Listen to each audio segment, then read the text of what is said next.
Hello, bestie. It's Sue Coco, your divine oracle. How are you? I hope you're doing so well. All right, let's jump right into this reading. What are the main energies here coming forward? Who am I speaking to? All right, so I am. So there's this like energy of a long time coming. There's some sort of like wish fulfillment, and it's this energy of like childhood exuberance, childhood like this wish, very sweet um reward. Um, what am I feeling? Let me call up on the crystals. Give me clarity right now to see kind of like you're right now in a place where like collectively, so this is a confirmation for the collective. If you this resonates with you, then know this message is for you. Is there is this energy of like you can't really put your finger on it, but it's like this almost like childhood wish is moving towards you. There's this energy of fulfillment. It's like you made a wish and there's been like the wish is on the back of a turtle and it's been making its way to you, but it's on a turtle, so this baby's going slow. But it's catching up to you. It's at a point right now and it's like so sweet. Like very much like it has taken time for it to grow and for it to develop, and it's like you've been waiting on it for so long. It's like this energy of like a kid waiting for Christmas, and it's like you're about to enter Christmas Day, very much so. Yeah.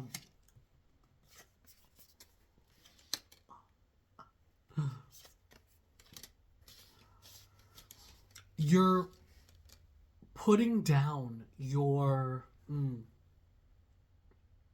like you're putting down your sword, and but what I mean by that is you're ready finally to uh like dream unabashedly.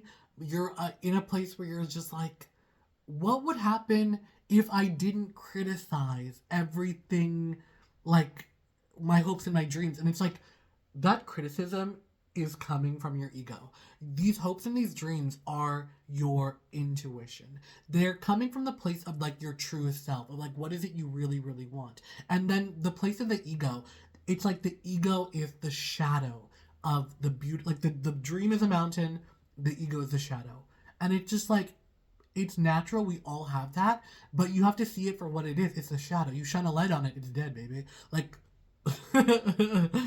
it's the nature of the thing to be in its own darkness, but it's like you can't let that control you or control your life because it's impermanent. It's not real. These feelings of like, oh, like you don't deserve it, unworthiness, and like everybody else work, like the stories we tell ourselves, oh, they worked harder for it, or like they deserve it, but you don't.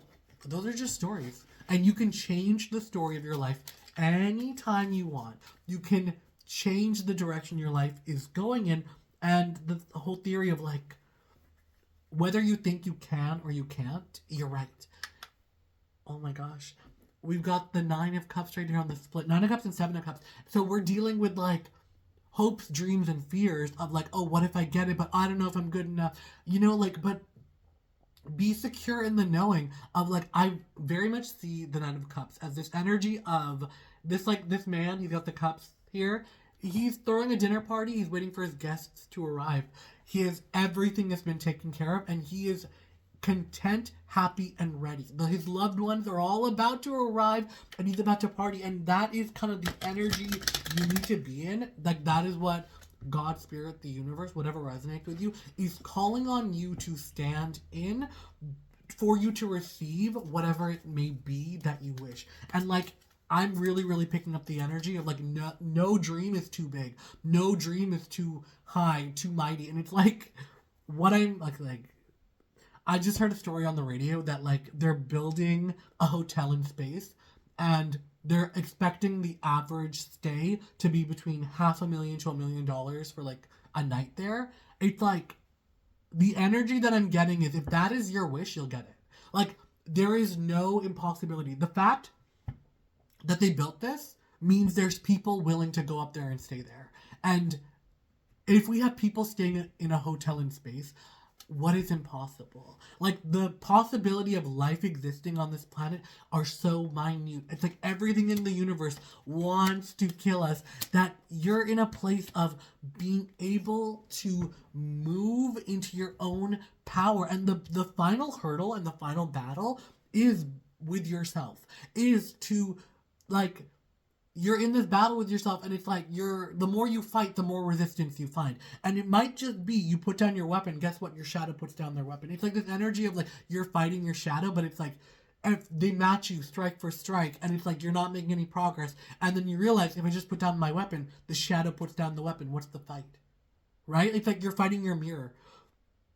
But like everything you do, they do in harmony. So you put down your weapon, there's no fight, and then like they turn, Thanos snap, dust, and they're gone, and you're free to move on your path and your journey. You are the greatest hindrance. It's like you're the final boss. Surprise. And it is when you allow yourself to be chained by fears, when you allow yourself to be chained by this like illusion of being trapped, or like not being good enough, or whatever that may be for you.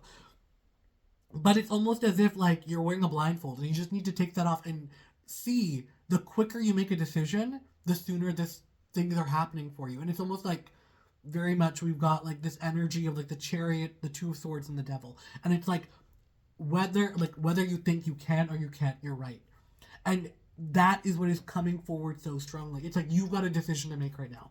Do you choose? Answer in the comment section down below. What do you choose? Do you want to sit in ho-hum? I don't know if this is for me. I don't know how I'm going to get there. Or if you just say yes to it. Allow yourself to say yes, and allow the how to be taken care of.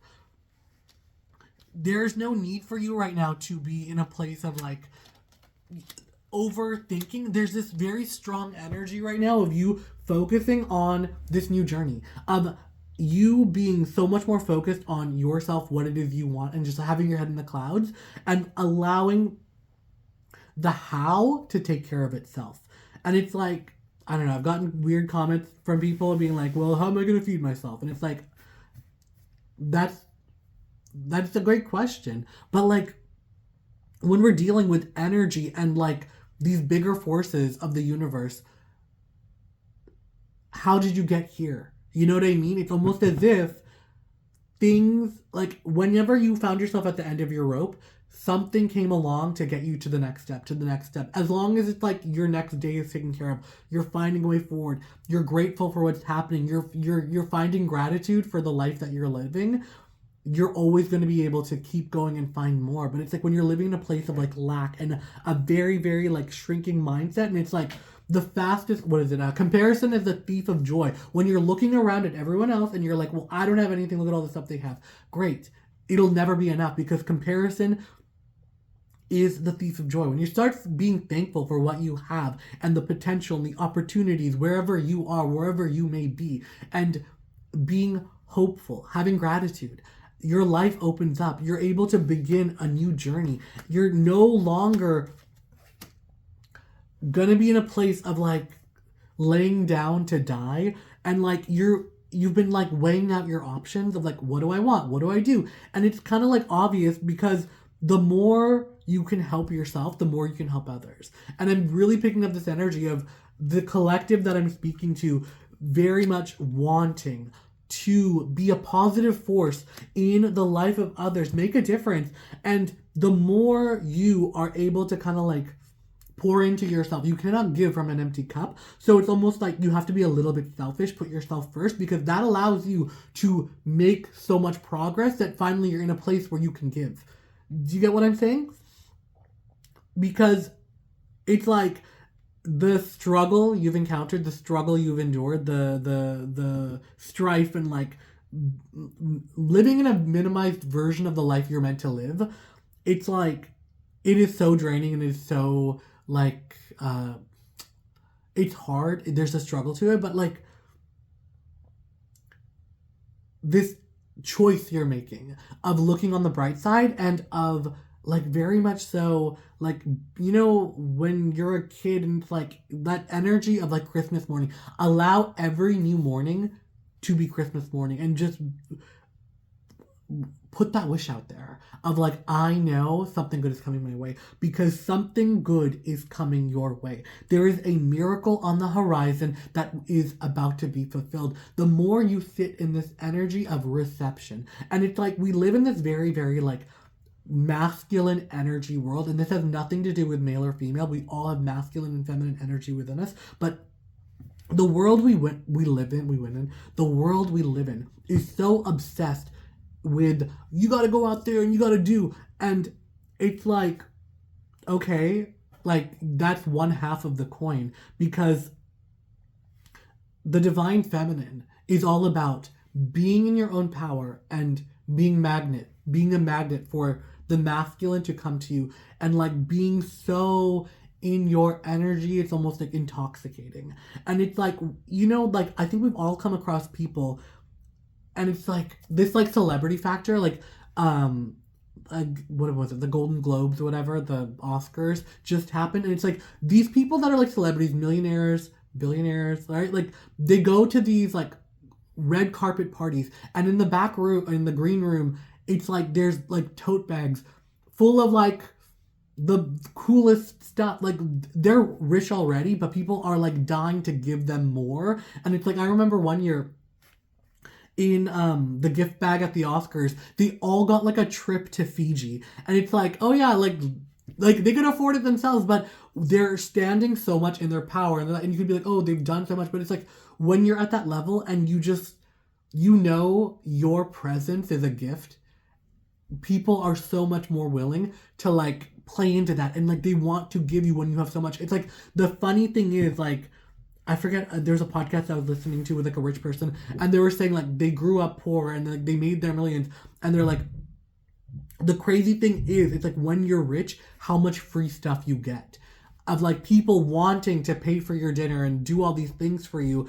When you were broke and you were poor, you needed it, but nobody wanted to do it for you. It's like laughable.